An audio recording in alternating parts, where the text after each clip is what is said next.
اللهم صل وسلم وبارك على سيدنا محمد وعلى اله واصحابه اجمعين. صباح الهنا والسعاده، صباحكم معطر بذكر الله. مبدئيا كده عايزه اقول لكم انت لسه بتسلقيه، يعني انت لسه بتسلقيه وبعد كده تضيف عليه الحاجات دي. لايك وشير وسبسكرايب نشوف احنا هنعمل ايه. بحبكم كتير. دعوه حلوه كده من قلبكم لاهل غزه واهل فلسطين، ربنا يا رب ينصرهم، اللهم امين نصرا عزيزا يتعجب له اهل السماء واهل الارض. وطبعا مش قادره اتكلم على المواضيع، كلنا عارفين المواضيع اللي بتحصل في غزه. فاحنا موضوع عن ايه هنعمل النهارده؟ العدس بطريقه حلوه، طعمها حلو جميل. بصي هتقلب لك الدنيا ريحه، والله العظيم ولادي داخلين كده يقولوا لي يا ماما ايه الريحه الجميله دي. نصلي على الرسول ونستغفر الله. و اول حاجه حطيت هنا معلقه من السمنه الفلاحي، ريحتها حلوه. وبعد كده نقطه زيت صغيره. بعد كده حطيت الثوم والبصل مع بعض، وهقول لكم المكونات واحنا شغالين كده. بعد كده هنقلبها كده. طبعا انا بجيب التوابل، كنت بجيبها. وهحط دلوقتي ربع معلقه كركم بسيطه كده. بعد كده شويه كمون، اي بقوليات لازم نحط عليها كمون عشان القولون، وانتوا عارفين وشطار. شويه 7 بهارات صغيرين برضو، وحبه فلفل اسمر. وشكرا على كده. وبعد كده هنقلب بقى، شمي بقى الريحه بقى بتاع التوابل وبتاعه الثوم مع بعض، حاجه تفتح النفس، حاجه طعمها زي العسل.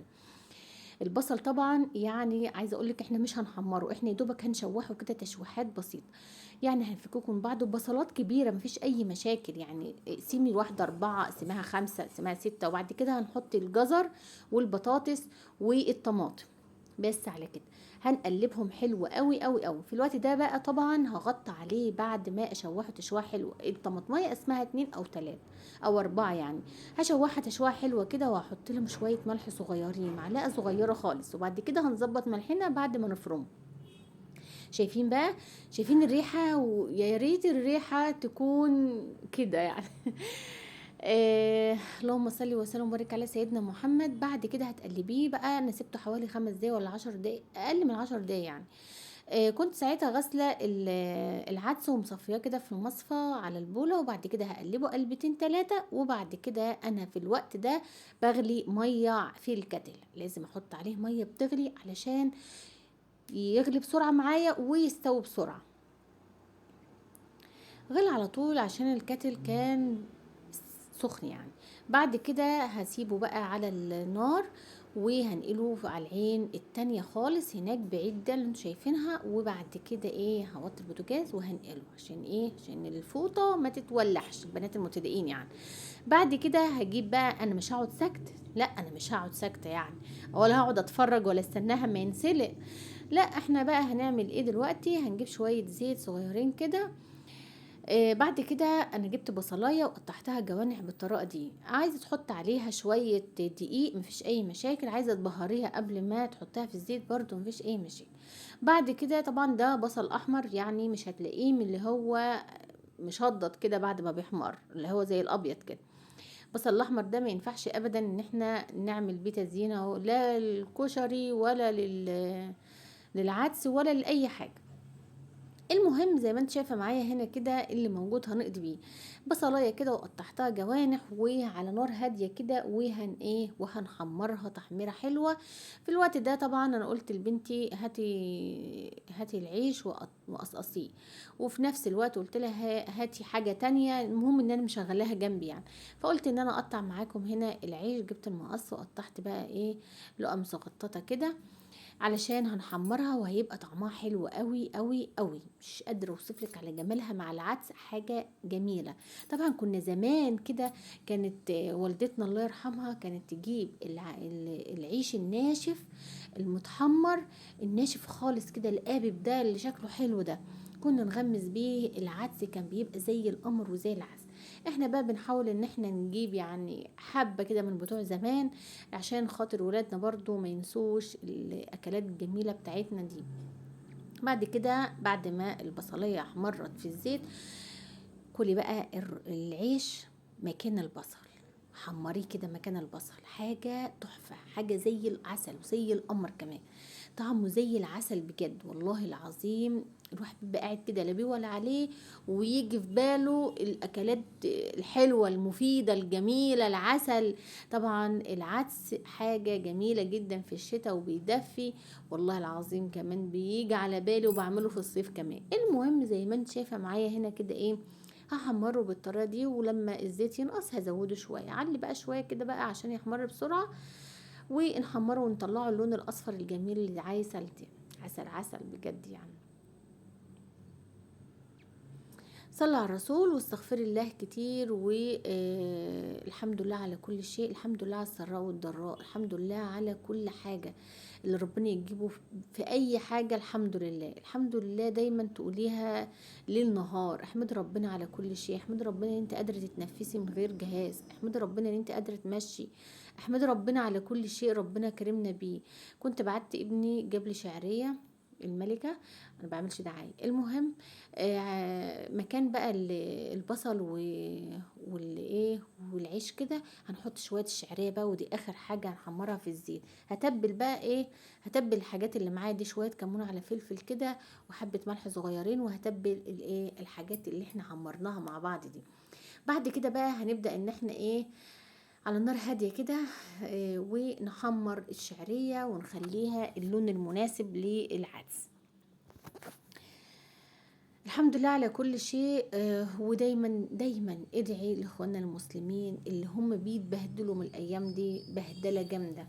ربنا يا رب يا رب يا رب ينصرهم ويكرمهم ويقف جنبهم كده يا رب العالمين، ودعواتنا تكون مستجابة. وقولوا حسبي الله ونعم الوكيل، دايما تقولي حسبي الله ونعم الوكيل في كل حاجة. ربنا عارف ايه اللي جواك ان انت بتوكليه في ايه، ده الله كفيلي عن اللي بيحصل ده بجد، يعني حاجة صعبة جدا يعني. زي ما انت شايفه معايا هنا كده، بنبدا بقى ان احنا ايه، خلاص بدات تدخل في اللون المطلوب. اللهم صل وسلم وبارك على سيدنا محمد. كنا زمان قبل الهند بلندر ما يطلع ونبدا ان احنا نستعمله في الحاجات السخنة، كنا نسيب الأول الحاجة السخنة تبرد، وبعد كده نحطها في الخلاط علشان ما ينكسرش وما يفرقحش مننا، واللي مستعجلة خلاطها يبوظ. لا دلوقتي اللهم لك الحمد ولك الشكر حمدا كثيرا طيبا مباركا. طبعا خلاص هو انسلق وبقى حلو كده في الدنيا اللي احنا عملناها في الاول كده. ريحته اقسم بالله ولادي جايين من بره، ايه الريحه الجميله دي يا ماما. بنتي كانت واقفه جنبي فبقول لها حط ايه فيشه في الكهرباء يعني. فطبعا هوش قريب من فيشه الكهرباء، فدايما ان انا ايه بخليه يعني قريبه بقى كده من فيشه الكهرباء. بعد كده هضرب بقى بالهاند بلندر. دلوقتي الهاند بلندر بقى وهو لسه يعني النار شغاله وانا بضرب فيه. دلوقتي ما ينفعش خالص ان احنا النار شغاله ونضرب بالخلاط نهائيا، ان ما كانش الخلاط هيبوظ الجلد، هتبوظ اللي مش عارفه ايه. فالمهم ان احنا ايه، الحمد لله يا رب على كل شيء. اختراع، عايزه اشكر بجد اللي اخترع الاختراع ده. فالحمد لله بالهاند بلندر كده، وتضربي العدس. ادخله في سنتين عندي اهوت ويمكن اكتر كمان. تضربي العدس بقى، نعميه بقى على قد ما تقدري، على قد ما تقدري نعمي. هو مش عايز يتصفى ولا عايز اي حاجه، لان حاجته كلها فيه وطعمه زي العسل، والله العظيم زي العسل. في ناس بتحب تصفيه، صفيه انت حرة، بس انا عن نفسي ما بصفوش. كل حاجة مستوية ودايبة دوب، هصفي فيه ايه يعني، كله هينزل من المصفى. زي ما انت شايفة معايا هنا كده. بعد ما اضربه كده خلاص، ضربناه قدبناه. المهم هنقوم جايين طشين عليه بقى ايه الطشه الحلوه اللي زي العسل دي، الشعريه بالزيت السخن كده، وطشه كده تشم ريحتها من اخر الدنيا. ميزه، ركزي بقى في الحته دي، ميزه العدس ان احنا لما كنا نسلقه ونضربه كان يعمل معاكي رغاوي كتير، وعلى ما يغلى كتير على ما الرغاوي دي تختفي.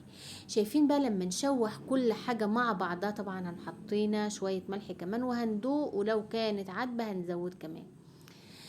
ميزته بقى ان مفيش اي رغاوة، مفيش اي ريم، مفيش اي حاجة عليه، ويعني كأنك بتعملي كمان شوية ملح صغيرين اهمت كده. خلاص الاكلة بقت مظبوطة. هسيبها لمدة دقيقتين 3، كمان هزودها كوباية مية علشان لقيتها تقيلة بعد ما انضربوا المكونات اللي فيها والبطاطس والنشويات والحاجات دي، لقيتها تقيلة. سبتها بقى تغلي غلوة محترمة كده، وبعد كده هغرف بقى طبق كده ايه جميل كده وزي العسل، علشان ايه نقدمه.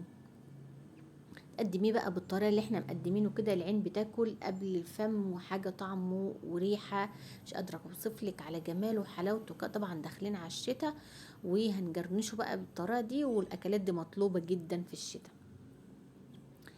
زي ما انت شايفه معايا هنا كده اهوت شويه ايه بصل على الوش كده، وهنحط بقى ايه ورقتين كزبره يكسروا اللون. ودي الاكله بتاعتنا النهارده. اشوفكم في فيديو جديد.